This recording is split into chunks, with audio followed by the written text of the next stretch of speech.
In an unexpected turn of events, one of the United States Navy's most formidable billion-dollar warships was under attack.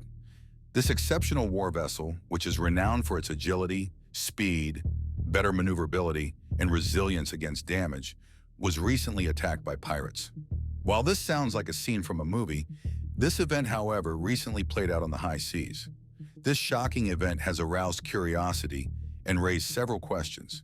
How did these modern-day pirates have the courage to attack such a strong naval force? How did this event play out? Join us as we delve into the shocking situation surrounding the pirate attack on a United States $70 billion Navy ship. Pirates are not just fictional characters from old stories. In fact, they are real and still as dangerous as they were back in the day. In the golden age of piracy during the 16th and the 17th centuries, many Europeans turned to piracy to escape poverty. These feared groups have been around since ancient times, threatening the trade routes of ancient Greece and stealing grain and olive oil from Roman ships. The Vikings were the most widespread pirates in early medieval Europe. Many of the most well-known pirates were feared and showed their scary reputation by flying creepy flags, like the Jolly Roger with its skull and crossbones. Captives were often said to be made to walk the plank, though this wasn't as common in reality. Most victims were probably just thrown overboard. Between 1650 and 1720, thousands of pirates were active, and this period is often called the Golden Age of piracy. Famous pirates from this time include Henry Morgan, William Captain Kidd, Calico Jack Rackham, Bartholomew Roberts, and the infamous Blackbeard. Although this golden age ended in the 18th century, piracy still exists today in some areas, especially the South China Seas. Why did people become pirates? In England, social changes and unfavorable conditions forced many small farmers and tradesmen out of work due to large landowners and businesses taking over. These displaced people moved to cities in search of greener pastures. But the situation remained the same. In London, there was overcrowding and unemployment, and there wasn't enough money to support the poor. People had to find their own ways to survive. They weren't just poor, they had no hope for a better life. Piracy attracted poor sailors because it offered a way to take control of their lives. In a time when few people traveled and young men often had to work long apprenticeships before becoming independent, many were already tempted by the tough life at sea. Young boys could get jobs on ships and make money before they were fully grown because agility was as important as strength. However, ordinary sailors worked hard for low wages and had to follow strict rules. In contrast, piracy offered a chance to get rich quickly and to have power over others. One frightening punishment for pirates was being marooned, left alone on a deserted island with some food, water, and a loaded gun, forcing them to make a tough choice. Modern pirates are different. Instead of swords, they use guns and rocket launchers. Piracy has gone up 75% in the last 10 years, with waters near Somalia being especially risky. These pirates use fast boats, fake distress signals, and tricks to get up close to big ships. Once on board, they want ransom money, sometimes in the millions. The absence of any government-run naval authority along the Somali coast was causing problems, especially in 2006. Some pirate groups, led by local warlords, started capturing merchant ships to demand ransoms for the ships and their crews. As these raids succeeded, the pirates grew more daring and they began hijacking United Nations aid ships and even tried to take over a cruise liner for ransom. In response, U.S. and coalition ships from Combined Task Force 150 started actively chasing after pirate vessels to stop these attacks. One can probably tell by now the fight against piracy is a joint effort, and the U.S. Navy plays a big role in it. Despite all efforts made by the U.S. Navy, some encounters with pirates turn out to be rather unideal. One shocking event occurred on March 18, 2006, when the Ticonderoga-class guided missile cruiser USS Cape St. George, or CG-71, and the Arleigh Burke-class guided missile destroyer USS Gonzales, or DDG-66, were both on a critical mission as part of Task Force 150. Standing as a resolute deterrent against the scourge of piracy, in a shocking encounter that occurred on the waters off the coast of Somalia, the United States Navy found itself locked in a life-or-death struggle against a brazen band of armed pirates. On this day, the destroyer USS Gonzalez spotted a suspicious vessel, a large diesel-powered skiff, towing two smaller gasoline-powered skiffs, about 25 nautical miles off the Somali coast. Recognizing the typical pirate setup, USS Gonzalez, with USS Cape St. George approaching from 40 miles away, followed the suspects through the night. Just before sunrise, both American ships deployed teams in rigid inflatable boats to investigate. The boarding attempt was quickly halted when pirates opened fire from very close range, leading the boats to return fire and pull back. The pirates pursued the boarding teams and then fired rocket-propelled grenades and small arms at the Navy ships. With the distance too close for major weapon systems, the American ships used small-caliber guns to retaliate. A 50-caliber tracer round from USS Gonzalez hit a fuel drum on the pirate skiff, causing a fire that destroyed the larger skiff. The two smaller skiffs, seeing the flames, surrendered to USS Cape St. George. By the end of the confrontation, at least one pirate was confirmed dead, and 12 pirates, including 5 wounded, were captured. A spokesperson for the Somali pirate militia claimed that 27 pirates had been sent out as Coast Guardsmen for the largely lawless region. USS Cape St. George sustained minor damage, but no United States forces were injured. After the fight, the Dutch support ship HNLMS Amsterdam came to help with medical care for the injured. The two U.S. ships then went back to their mission. The United States government decided not to prosecute the captured pirates for piracy. Instead, they were sent back home over a few months, with some needing special medical care on U.S. and coalition warships due to their injuries. Another event occurred on November 26, when 5 Somali pirates boarded the MV Central Park while it was sailing through the Gulf of Aden, trying to hijack the tanker. However, nearly 24 crew members managed to lock themselves in a secure room called the Citadel, which is designed to protect them during pirate attacks. The Central Park sent out a distress signal, prompting the USS Mason and a Japanese warship to come to the rescue. When they arrived, they demanded that the pirates release the vessel. The pirates tried to escape in a small boat, but an MH-60 helicopter from the Mason chased them down and fired warning shots to stop them. The sailors from the Mason boarded the boat, searched it, and detained the pirates. This was the first time in 5 years that a Navy VBSS operation led to the capture of pirates. With the pirates secured, the Mason then helped the crew in the Central Park. The pirates had damaged the Citadel's door so badly that it couldn't be opened from either side. The American sailors had to find extra tools to break in and rescue the crew, who would have been trapped in the room otherwise. Soon after, the Mason detected incoming anti-ship ballistic missiles. It's not clear if the missiles were aimed specifically at the coalition ships, the Central Park, or if it was a separate issue. The missiles eventually landed in the water several miles away.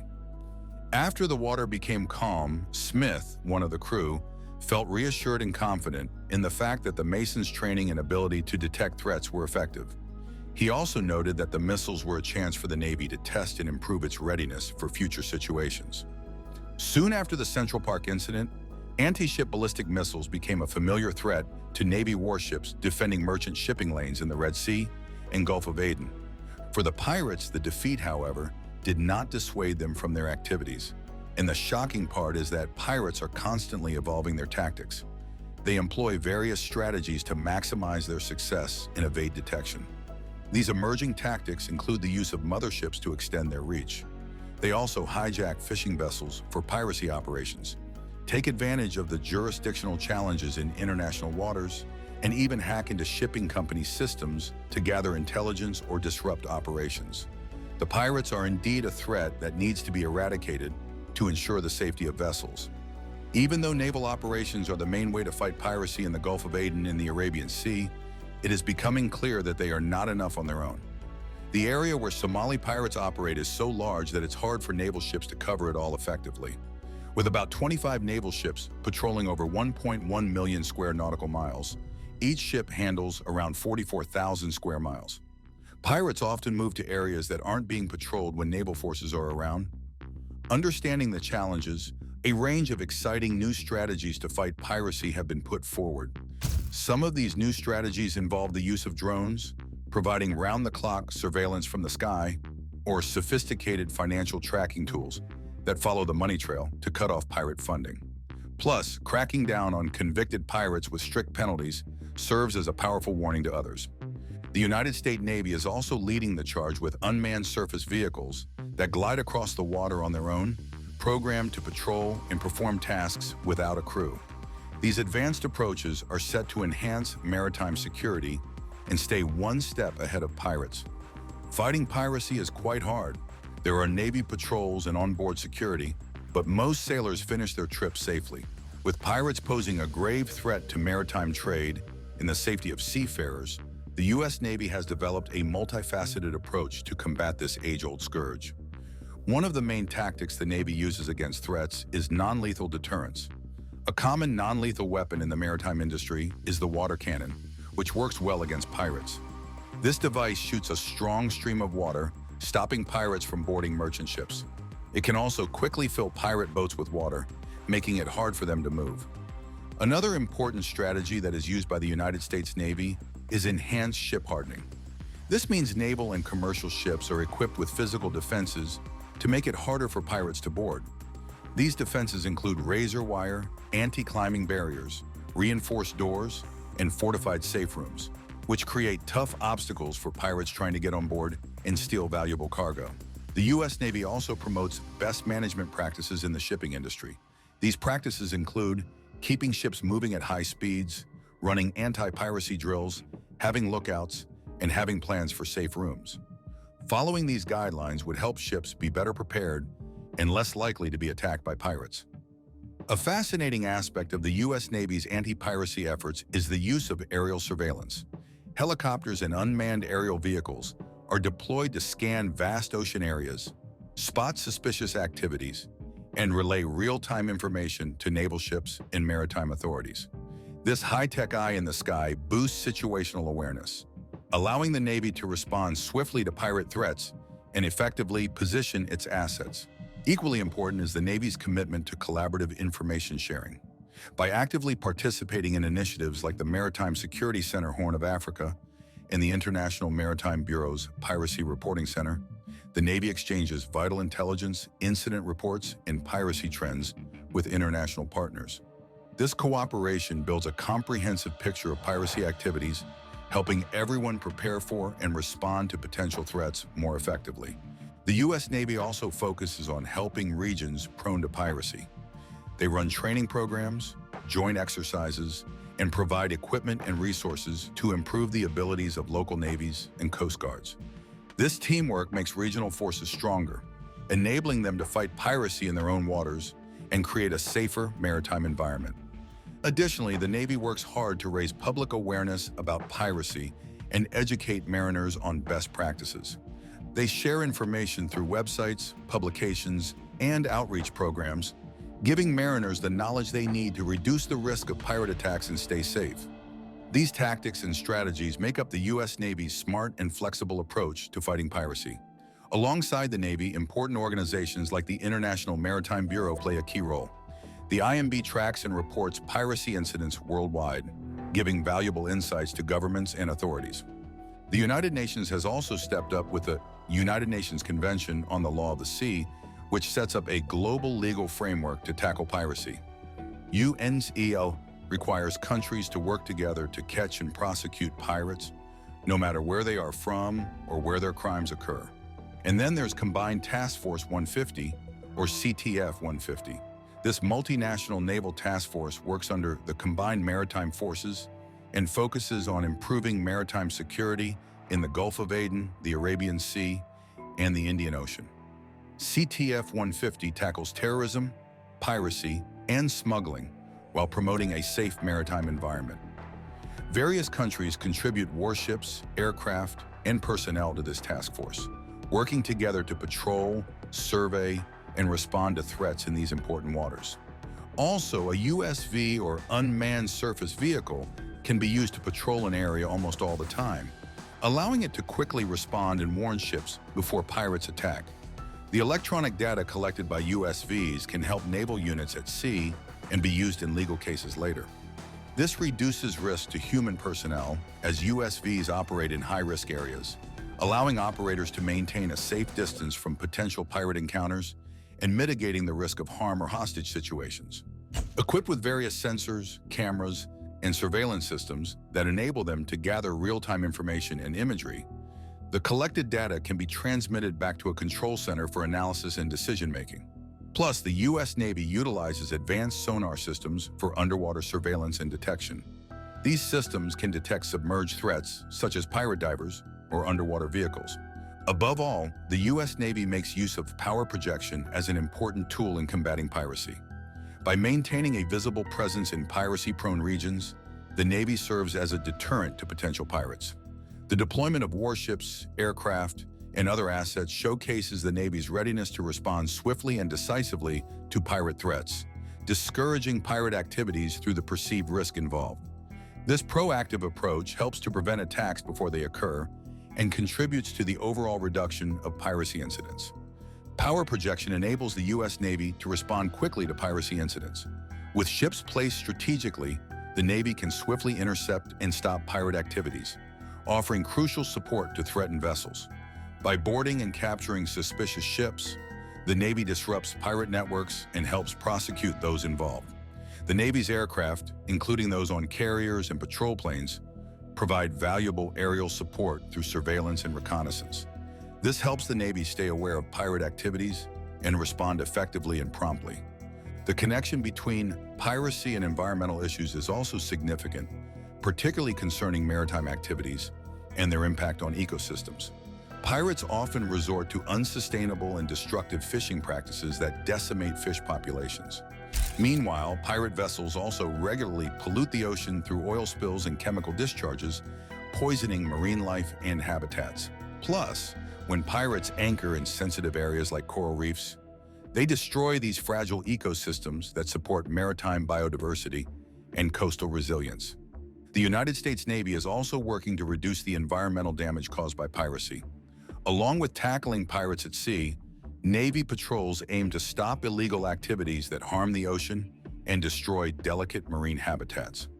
By securing coastlines and key shipping routes, the Navy supports sustainable fishing, shipping, and offshore resource extraction, all of which rely on healthy oceans. In protecting marine environments from pirates, the Navy helps preserve biodiversity, strengthen coastal areas, and support sustainable economies, benefiting not just the U.S. but the whole world. The Navy's mission goes beyond protecting ships. It also involves caring for the health of the seas. This country is deeply committed to keeping the seas safe and secure. Its Navy takes a strong stand against piracy, actively participating in global operations like Combined Task Force 150. This effort is crucial in deterring and battling piracy in high-risk areas. The Navy's effort remains obvious with the deployment of ships like the USS Howard, which helps protect hijacked vessels such as the MV Faina. By staying alert and working with international partners, the U.S. Navy shows its unwavering resolve to defend global maritime trade, ensure the safety of sailors, and uphold maritime security principles. Also, the Gulf of Guinea has been a hotspot for maritime crime and piracy for a while. However, in 2021, the number of these incidents, including violent ship boardings and crew kidnappings for ransom, has dropped a lot. This decrease is good news, but some people now say the risk to commercial operations in the area has also gone down. It's important for businesses in the Gulf of Guinea to make decisions based on risks, so sudden changes in incident data need to be looked at closely. Simple analysis of maritime security data shows that the drop in incidents might be weak and based on loosely connected actions, suggesting that the belief in reduced threat because of fewer incidents is fragile. Thanks for watching. While you are still here, click on the link on your screen to check out another of our videos. See you there.